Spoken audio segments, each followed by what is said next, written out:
Lundi. Le dénouement d'un procès qui tenait en haleine tout le Sénégal. Le verdict est tombé dans l'affaire Karim Wade. Le fils de l'ancien président sénégalais a été condamné à 6 ans de prison ferme et 138 milliards de francs CFA d'amende. Surnommé ministre de la Terre et du Ciel du temps où il cumulait les postes ministériels, Karim Wade a été reconnu coupable d'enrichissement illicite. La justice lui reproche d'avoir détourné 693 milliards de francs CFA. Absent du banc des accusés, c'est par la voix de ses avocats qu'il a décidé de se pourvoir devant la Cour suprême. Cette condamnation sonne comme un coup d'arrêt à ses ambitions politiques, puisqu'il y a 2 jours, c'est de ses geôles que Karim Wade avait été désigné candidat du PDS à l'élection présidentielle de 2017. Mardi. Un avion de la compagnie allemande Germanwings s'est écrasé dans les montagnes de Haute-Provence, dans le sud de la France, avec à son bord 150 personnes. Il n'y a aucun survivant.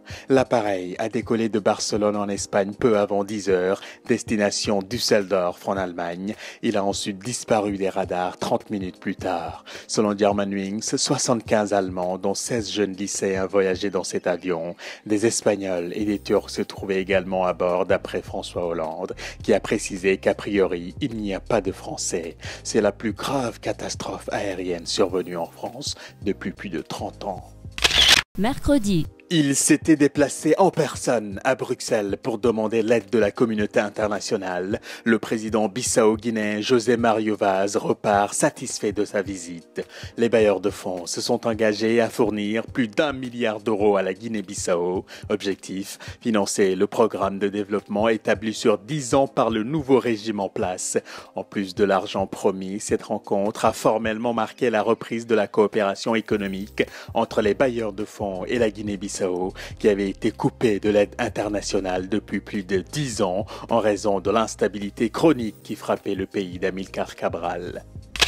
Jeudi. On en sait un peu plus sur le crash de l'avion Germanwings qui s'est écrasé mardi dans les Alpes françaises.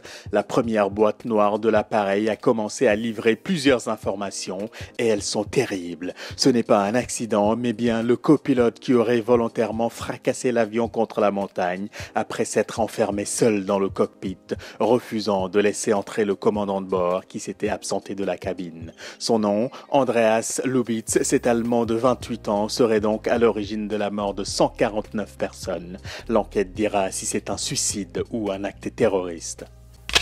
Vendredi. C'est encore un nouvel espoir contre Ebola. 2 vaccins expérimentaux contre le virus ont fait l'objet d'un essai clinique de phase 2 au Libéria et le test est prometteur selon l'Institut américain des allergies et des maladies infectieuses. Cette deuxième phase vise à déterminer l'efficacité des vaccins, puis il y aura une période de suivi d'au moins 1 an avec 2 prises de sang de tous les volontaires, 6 et 12 mois respectivement après la vaccination, pour déterminer la durée de la réponse immunitaire.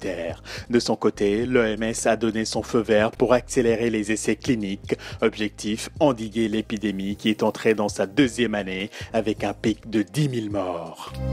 Le Monde, le Sénégal, Alger News. L'info avance. Bon week-end et bonne semaine.